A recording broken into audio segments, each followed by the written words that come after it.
Democrats are on a mission to take back the House this November, but a growing group of conservatives argue that that may actually be a good thing for President Trump. A Politico article titled, "If They Take the House, He Wins Big. Trump Loyalists See Upside in Impeachment," examines why some of the president's allies think his path to re-election lies in an effort to kick him out of the Oval Office. So Christopher Cadelago wrote that article. He is a White House reporter for Politico, and he joins us now from Arlington, Virginia. So this is a very interesting theory, Chris. You write in your article that, quote, "The idea gaining currency on the right is that Trump can be Bill Clinton, not Richard Nixon." Explain what that means.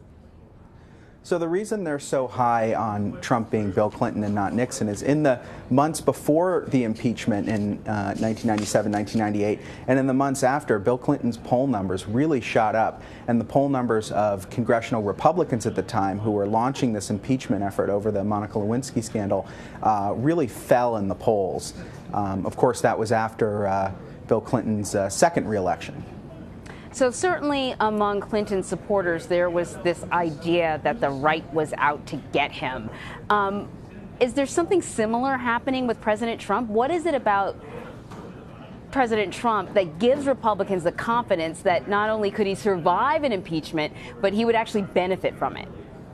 So this is someone that they look at 2016 who is over the last couple of years continued to sort of prove his doubters wrong. They think that President Trump could essentially overcome any of these obstacles, including impeachment. They feel like Americans would really turn against Democrats, especially if the information that they were using to launch the impeachment effort was really seen as a political, as Trump would call it, a witch hunt. And they think that the American public, particularly sort of middle-of-the-road voters, would really be turned off and have a bad taste in their mouth about how Democrats were just doing this for political reasons. So the combination of the idea that he's really been able to overcome, he started in a field of 17 Republicans and sort of just mowed each of them down. They don't feel like there has been an obstacle that he couldn't overcome, and they're very confident that he could overcome this one, and it sort of shows their supreme loyalty to him too. So it's a position that they like to have. Well, he's certainly been a president, before that a candidate, that was very difficult to predict, didn't follow sort of any of the previous storylines or expectations. I'm wondering, though, does the president share this position? Does he think that he could survive impeachment and actually benefit from it?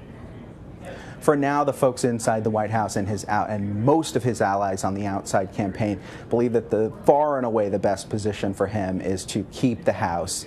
They want him, as we wrote in the article, in the Rose Garden for signing ceremonies, even if these are sort of modest pieces of legislation, rather than having him face down subpoena efforts and investigation after investigation by congressional Democrats and watchdog groups, really just going into all of his emails, pulling White House officials in front of committees.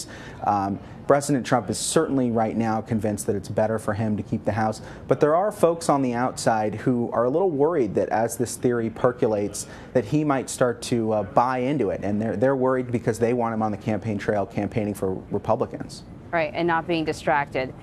So how is the Trump administration preparing for a possibly democratically controlled House? Is it a top concern for the White House?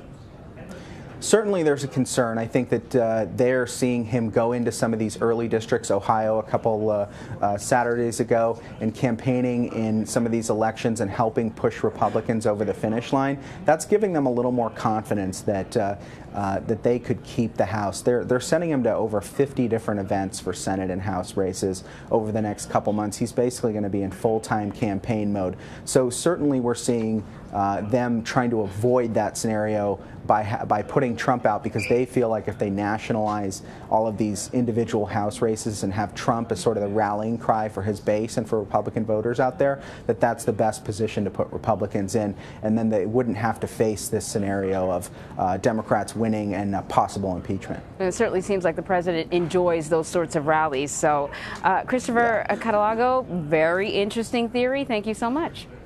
Thank you.